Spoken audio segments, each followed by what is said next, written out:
Good afternoon, ladies and gentlemen, and welcome to another Propagandacast with me, your host, ImperialDane. And today we have for you a 1 vs 1 on Beaux lowlands. Yes, indeed, it is a return to the Beaulands. This time for a slightly shorter match this time around. And as you might be noticing, one of the opponents is an American 4th Infantry Division Bravo Company, or something like that. We're already seeing some dashing engineers with their grease guns, machine guns right there in hand, sort of a copy of the MP40, and attempt at equipping the American forces with a cheap, easy to make submachine gun, but it didn't really get used a lot. I believe it was because it was a bit rubbish actually. But nonetheless, one of the opponents has already been spoiled, and who shall be the other be? We'll tell you in a minute or two, just as we quickly sketch over this map. Road through the entire thing, and a river dividing it in another way. We're sort of having two possibilities at fronts right here, although the river seems to be the more natural front, since it does of course provide some more better barriers. It provides also some very nice spots here for obstructing enemy movement, and of course negative coverage of course means you can easily dig in on either side of the river if you so feel like it.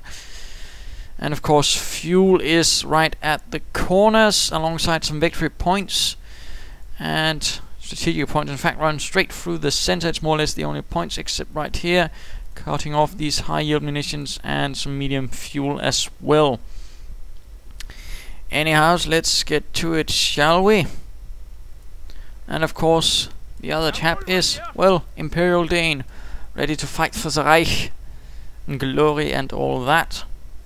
91st Luftlande Division, holding up the Americans as they make their way towards Cherbourg and its harbors. Pioneers, nothing unusual there. Good old Wehrmacht start for me, at least. 2 pioneer teams and Wehrmacht quarters for the Americans. Barracks, 2 engineers again. That's sort of the normal standard for either Wehrmacht or Americans. Getting 2 engineer pioneers out, and Wehrmacht quarters or barracks down, and then getting some infantry out, perhaps for the Wehrmacht, some snipers and MGs again. Wehrmacht can't get a bit more spiffed out that way, but at the same time of course they shouldn't forget infantry lest they want a American boot right up their asses. Pioneers moving about, securing this area, and we're seeing the Americans spreading out as well. Nice fanning out, something I rather like to see as well. That way you don't suddenly end up having all your eggs in one basket and then finding the Wehrmacht ready to crush that basket beneath their jack boots, and suddenly finding out you then have to invest a lot of energy and then beginning to cap the other side, while of course the enemy is taking all your hard-earned work and turning it against you. Riflemen moving towards the east, equipped with M1 Garands and M1 carbines, and of course Volksgrenadiers with K98Ks, which stands for Karabiner 98 Kurz. Not really a carabine or carbine, but it was sort of called that. It was a variation of the 98 Mauser rifle, which I believe was a World War I rifle.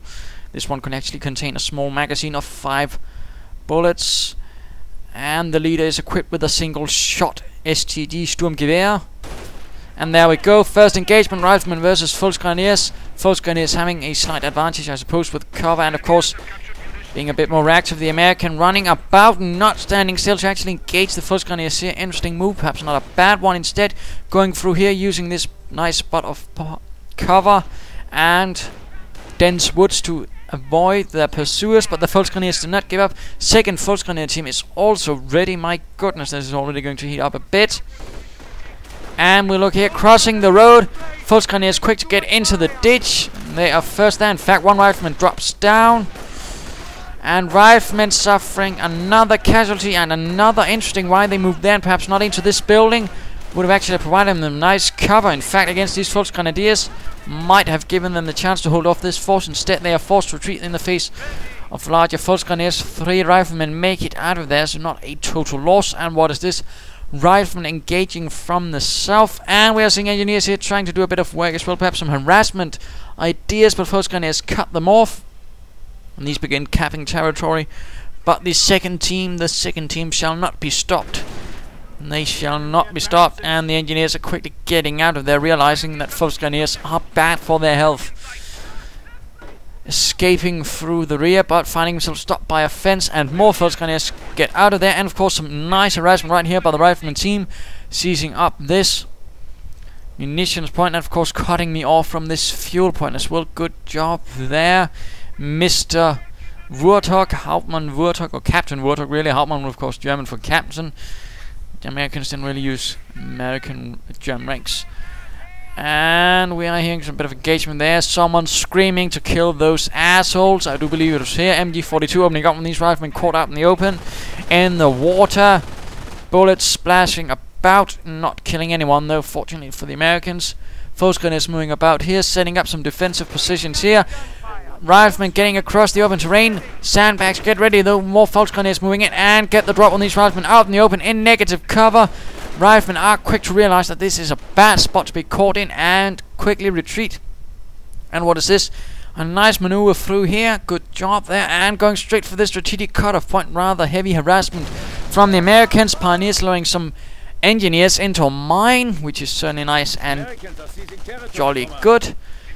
Another Volksgrenadier team getting out. I rather prefer having 3 teams. Gives me a good decent amount of infantry, and of course if we can group it up, a lot of firepower to stop any American charges head on. Plus it also allows me to do a bit of harassment, and there we go, moving in there with an MG42 in support, and certainly looking like I will be using this river as my natural front line. Already here a bit of barbed wire and sandbags to sort of make sure this is going to be a rather hard point to cross for the enemy. And riflemen coming under fire here from Volksgrenadiers with the MG42 moving in. Skirmish phase being researched as well. What do we see in the American base? Nothing much going on though. Might be seeing some BARs soon.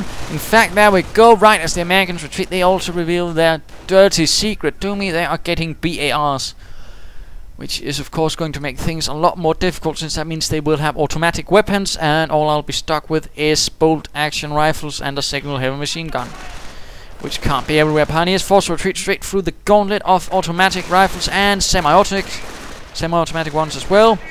Riflemen moving in through here. Volksgrenadiers quickly getting back to the defensive positions. Riflemen once more standing out in the open. Volksgrenadiers are not, although one is lost to the river. Volksgrenadiers setting up some positions by the fence. One team forced to retreat, taking heavy losses, but the riflemen will not get past the second team behind the sandbags and the barbed wire. Riflemen taking quite a few losses as well. Some head down in the river, the murky water, looking for goldfish. Or not. Of course, he doesn't know there aren't goldfish in the French rivers, but you know, Americans, well, I don't. Anyhow, Krieg barracks going up, ready to pump out some more serious troops for the 91st Luftlande Division, made out of glider troops. Of course, realizing that there won't be much use for them, the Wehrmacht constituted them to a regular grenadier division and placed them in Normandy tract as a infantry division right there. Engineers laying down mines. Of course, I do notice this, so of course I'll be pulling in some pioneers with minesweepers, I believe. I said with some certainty in my voice. Riflemen coming straight into the open, getting hit by an MG42 and Volksgrenadiers. One down already. Quite the aggressive game we are having here. Further barbed wire to be laid down here to sort of funnel them into the mine, and of course ensure no one crosses through here either, although of course that would be slightly stupid if they were to mount an assault right through the murky waters. And what is this? Rifleman team in fact flanking about, which is actually a better move. Instead of charging right in here, they are moving about here, going to get the drop on the Volksgrenadiers there, since of course heavy cover is directional. Pioneers moving about, detecting mine. Volksgrenadiers slowly advancing as well. Engineers moving forward, and what is this? More mines. Good jobs from Captain Wurtog there of Bravo Company. MG42 and Volksgrenadiers catching these riflemen out in the open. Larger force moving in here. Volksgrenadiers under quite a bit of fire. Carry on, your fallen brother's struggle. And what is this? Terror has been chosen, and seal, in fact, fanatism. Meaning, of course, these troops will fight harder as they lose men. Quite a bit of fire being unleashed on them, suppressing one team. In fact, a bit unfortunate, and these chaps are coming under fire as well. Large amounts of riflemen moving in, of course. Heavy cover is directional. Oh dear, fire everywhere. Grenadier team rushing in to support, but hitting the mine. And these Volksgrenadiers are forced to retreat in the face of all this firepower. Pack getting out just in case some sort of armored car business appears. Not looking too good now with these riflemen harassing the rear areas of my domain. Hitting a mine there, right there, killing 5 riflemen and sending the one scurrying back. Certainly a very nice job there. And what is this? Supply yet coming up, so we're probably expecting sort of motor pool plus. It's always a good idea if you have lots of riflemen, because even just building it will decrease the upkeep you have to pay for all your riflemen. And of course getting further upgrades decreases it even further, and also gives you veterancy bonuses. And riflemen standing right here in front in this old empty barn. Well, not so empty now. Volksgun is firing away. Slightly better position. Slightly better numbers. Grenadiers moving in from the rear. Getting the drop on these engineers. And these riflemen will have to get out there or they might be lost. Oh dear, they were lost. In fact, that was a bit unfortunate. Grenadiers engaging these engineers. But the Grenadiers might be forced to retreat. Large horde of riflemen moving in. BARs are plenty. Pack slowly moving forwards, ready to take up a nice position right here on this ridge. Allows me to rack for most parts now, and we are seeing an assault moving in here. Further Volksgun moving in from the north, and inspired assault going off. Volksgun is firing away like mad with increased damage bonus. Of course, they are easy to hit, but with this heavy cover, of course, they are rather nice. And what shall be the fate of the Americans? 1 down, 2, 3, 4. Certainly not entirely bad there, although it could have been a bit more impressive. Again, I'm not entirely sure as to the effect of uninspired assault in company of 9. It could actually do quite a bit, as I've seen 1, 2 Volksgrenadier teams that cut down a ranger team and a rifleman team in seconds. But here in company of 9, there's something about it, and I'm not entirely sure what. Engineers, though, standing out in the open. And these riflemen are as well not looking good in the face of all these Volksgrenadiers in the nice entrenched positions. More of this barbed wire, of course. I might have wanted to lay down some barbed wire here, or perhaps some sandbags here as well, to sort of protect against flanking. But hindsight is always nice, but never really helpful. And half-track on the move, ready to provide some reinforcement. Of course, some extra firepower in the form of those 2 MGs on top. Riflemen coming under fire again. Not much to protect them except some reeds and shrubbery. Not really the best type of cover against rifles, I must admit. And engineers laying down mines here. Good, good. In fact, we are halfway through the match again. Yes, it is a bit of a short one, but short doesn't mean bad. In this case, I just want to show something short. And what I thought was interesting, partly due to inspired assault actually being used. An ability you don't really see used much, actually. Which I'm not entirely sure is a good thing, actually, since I'm pretty sure it might actually have some good effects. But of course, I'm sort of experimenting and rather actually trying to see what will happen if I one day use it with the LMG-42. Will the LMG-42 actually somehow become slightly more effective? All such things to think about. But for the Americans, things are not looking good. Down to 2 rifleman teams. In fact, no, 3 I think. 1 engineer team, 2. But not really a lot else. You really need some sort of heavier firepower. The motor pool might aid with that. But then again, a mortar or a heavy machine gun might also have been of help. Medic station as well, of course. He has a good hold on the western side of the river. But that's about it. I actually control the river for the most part right here and here, of course. And he keeps attacking right at this spot, which I'm not entirely sure is a great idea. As you might have noticed, he's taking quite some heavy losses to what is simply Volksgrenadiers. And these chaps, in fact, have gained 18 kills so far. And now the half-track moving in will, of course, make it easier to reinforce them and keep them in their positions. Some more sandbags here might be good, though. Mines, of course, as well are plenty. MG-42 setting up here, and nothing from the Creek barracks except assault phase. Of course, what do I need to do? Well, basically hold the line here, since that does seem to be the sort of major point of effort for him, and of course continue perhaps harassing him here. Of course, further stressing him out, and of course forcing him to divide his forces up further, giving me one more slight edge. Anyhow, let's in fact turn over to him. No doctrine as of yet, but we are seeing a T-17 armored car. The T-17 armored car actually being used rather regularly, along with the M8 and the Hellcat. The M10 I don't see so much anymore, actually. I see a lot of the, in fact, of the alternate units, but the one unit I actually don't see a lot is the Geschützwagen. That's, I've only seen it in 1 game out of all the hundreds since the patch, which I actually find a bit disconcerting, and of course I'm making me wonder about if the Geschützwagen perhaps was nerfed a bit too hard. Pioneers moving about with the minesweepers, getting in, manning the guns again. Having a pioneer team or engineer team to man the guns of your half track is actually a pretty decent idea. T-17, they're moving in for the flank. Half track will probably move out. I believe I have a grenadier team in there with a Panzerschreck. Riflemen moving in, engineers as well. No flamethrowers though for the engineers. That could have been nice, but these Volksgrenadiers are not looking good, coming under heavy fire from this T-17. Anti-tank gun also advancing in to sort of provide some covering fire as well. Half track to the fore, moving in, dropping out its troops, getting stunned though by white phosphorus rounds. Panzerschrecks though opening up and hitting nothing, but the pack though does the job. Riflemen forced back in the face of all this firepower. One Volksgrenadier team retreats, the rest hang about most courageously for the fatherland as the 91st keeps on fighting while the 4th seems to be scambling a bit about. Laying down mines here, nice job there to sort of prevent me from taking it back right away, and once more cutting off this spot, but he doesn't have the victory point, which is of course is to my advantage. Again, bit of an unfortunate idea he has with constantly attacking here. Here is a bit better of a maneuver. Why he hasn't got a medic station though is a bit interesting on the other hand. And we are seeing some engineers moving about here, once more setting up mines here to sort of prevent me, and he's in fact been using this route rather heavily, sort of moving about here, sneaking about here and laying down mines before taking this point, which is actually not a bad maneuver. Of course I have my own mines there, and the MG42 packing about just as the engineers move in, but they might not make it. In fact, the MG42 packs up and a large American assault goes through the open river once more. Riflemen once more taking quite a few losses as they assault the entrenched positions.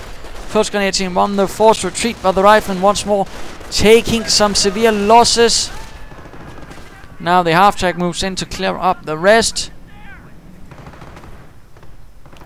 Not really the best of situation. T-17 opening up and Grenadiers getting out, ready to show them their nice and lovely Panzerschreck. There we go. Head to the front of the T-17. The T-17 kept trying to get out of the river and not be joined a part of the scenery. And assault straight up here. Engineers running straight into MG42 and a Volksgrenadier team waiting. Engineer team is lost, but the T-17 continues, getting hit by a Panzerfaust though. Not looking good. Volksgrenadier seeing quite a bit of losses and damage. And T-17 getting out of there. Grenadiers though continuing the hunt, perhaps hoping to cut off the T-17 and knock it out. No further armored cars or anything out for the Americans though. Gunner killed on the half track and a little rifleman waiting there, but still not a lot to really help. And of course the manpower and reinforcement, manpower upkeep and reinforcements are of course slowly draining him as well. He doesn't have much luck in that area, I fear. Half track is repaired, well, partially anyways, I think. Rifleman once more charging about, but not here. He seems to be blobbing them up again. Do not blob, in particular if your opponent does happen to have the MG42.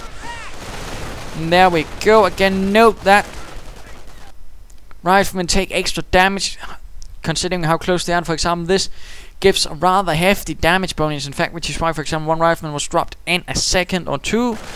And of course this will continue. Of course they also have the nice heavy cover off the railing of the bridge. Further Riflemen just getting torn apart, and now a Stug 4 Sturmgeschütz joining in, being on lend from the Stugabteilung of the 352nd Grenadier Division. Opening up on the Riflemen. They do manage to clear up the MG42 with all their firepower, which is of course a bit sad. Despite the MG42 heroically blasting away at them. Volksgrenadiers moving about here, of course, might hit that mine very soon, much to my sadness. Kampfkraft Center up as well. Veterans 1 up for infantry, and might be seeing some for the armor as well. Pioneers still hanging about here, apparently.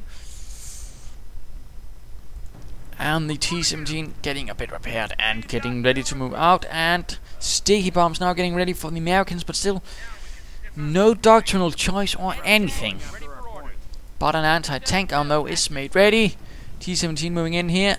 Might be getting the drop on these Volksgrenadiers. There we go, opening up. Volksgrenadiers retreating behind the fence and fully retreating. So we have a bit of a lull in the fighting. More barbed wire sort of being here in a nice fortified position. Mines laid down as well. Half track being nice and cheerful. Gunners ready. Everything is sort of ready, and the Americans launching another major assault. MG42 though a bit on its own. Volkswagen is moving in from the north, and another mine from Wurtog hit. There we go, and pinned. No kills though, much to my fortune, but not a good situation here. Only thing keeping that MG42 out of American hands is the Stug. But the Stug gets ready with its treads and crushes those Americans. And there we see the blob in action, sticky bombing the Stug. But thanks to the Veterancy 1, the Stug survives. Had it not had it, that Stug would have been a goner, as in fact 3 sticky bombs means a dead Stug without Veterancy. Probably did not know that, but now you do. Another Stug hitting the field. Anti-tank gun in a rather unfortunate position. You really should keep them behind your infantry, and if the infantry retreat the Stug on the anti-tank gun. In this case though, it did not, and instead this anti-tank gun will be cleared out. T-17 moving in from the north though, hitting a mine of my own right in front of the Stug. 75mm gun, Stug Kanone. Will in fact knock that out. Rifleman charging in though, rather haphazardly. And sticky bombing the half-track, again just doing it in large numbers. And the half-track is lost, much to my sadness. It did a good job giving me a mobile element to react to any sort of problems, which is rather one of the nicer things you actually do with the half-track. For example, in a map like this, it's rather good to sort of be able to react to it. For example, if you have something, if it is there and then suddenly you have a need to react there, and then of course the half-track can much quicker get a larger force over there with a bit of integral fire MG support. Grenadiers there, and I believe I'll actually be trying to get the LMG-42. Not entirely sure to the stage of my enemy, and again trying to test out the LMG-42 a bit further. Perhaps again try to get that inspired assault ability off on it and see if that actually does anything for it. And now we are seeing some Rangers moving about here. Stug getting repaired. MG-42 man up, and Rifleman charging in here. Pioneers will have to retreat. Anti-tank gun being moved out. Stug 4 holding the line. Propaganda war has been unleashed. And propaganda war. Shouting a good bit of propaganda at the Americans. I can't remember any of the lines at the moment though. Rangers though at the front of the Stug. Not entirely sure why he's firing up and then not moving them at all. Seems a bit odd. Bazooka shots flying at the front of the Stug. The Stug could actually try and turn about and fire away. MG-42 though continuing to fire. Rifleman moving about. And Grenadiers securing a few kills here. With another Grenadier team and a Stug in support. No further veterancy for the Stugs though. These Rangers though are suffering quite heavily for the Stug and the MG-42. And another large rifle horde here. Might be another propaganda war. Them just try and save my anti-tank gun. Might not. There we go, in fact. And the Stug actually survives. Hooray, huzzah. And all the other hus. And we are seeing an anti-tank gun number 2 being moved out. The other one, of course, being added to the Wehrmacht arsenal of the 91st Luftlande Division. The Wehrmacht not being afraid of using American weapons against them. Tanks would also be regularly incorporated into their Panzer divisions, for example, and other weapons, of course. In some cases, some of the defenders at Normandy, in fact, were using French equipment or Czechoslovakian. In fact, in some cases, I also believe Italian. Not entirely sure how that happened. Further Grenadiers hitting the field, giving me 3 Grenadier teams, and only 2. I must have lost 1 Force Grenadier team, tragically. Large force of Americans, though.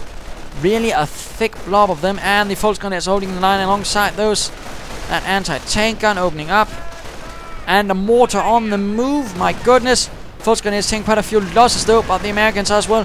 Veterancy 2 from Rifleman team. Grenadiers moving in from south. These 2 are not doing anything though. Anti-tank gun though getting cleared out. Bit unfortunate with this blob, although at the same time it's not really giving him the sort of needed leverage. I still hold most of the victory points. In fact, he's not moving towards the victory points at all. Grenadiers moving in from the south, and mortar runs now begin falling amongst the American riflemen and Rangers. Grenadier team forced to retreat. Oh dear, Grenadier team might be lost. Oh dear, there it goes. Not a happy day. And American charging up. GG. Take care. Very nice. Very polite. Good sportsmanship there.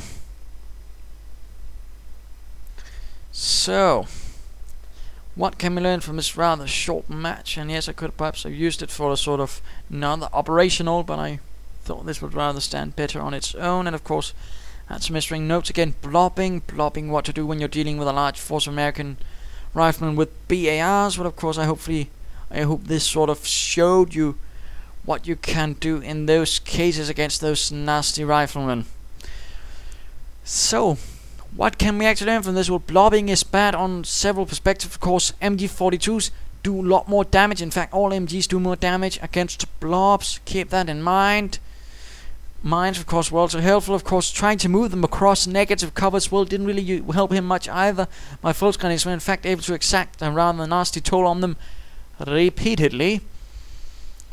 So were my Grenadiers, although the Volksgrenadiers really did most of the fighting here. Half-tracks were also quite nice. Again, half-tracks nice to get forces moving around, reinforcing them, thus avoiding you having to retreat to the base to get them reinforced. But also one thing with blobbing as well is it only focuses on one part of the map, and if it gets beaten back, then all of your forces are more or less in your base, and your opponent can continue to hold most of the map. In particular, with a large map like Beaux lowlands, the blobbing is also decreased effectiveness because the victory points are rather spread out, which of course for him didn't help him much, in fact, which allowed me to hold all 3 victory points and pretty steadily drain him of manpower. So, there you go. I hope you enjoyed this fight. If you did, why not subscribe or tell your friends, and if you didn't, well, why not send a replay of your own. This is ImperialDane saying, don't blob, no matter side. Cheers.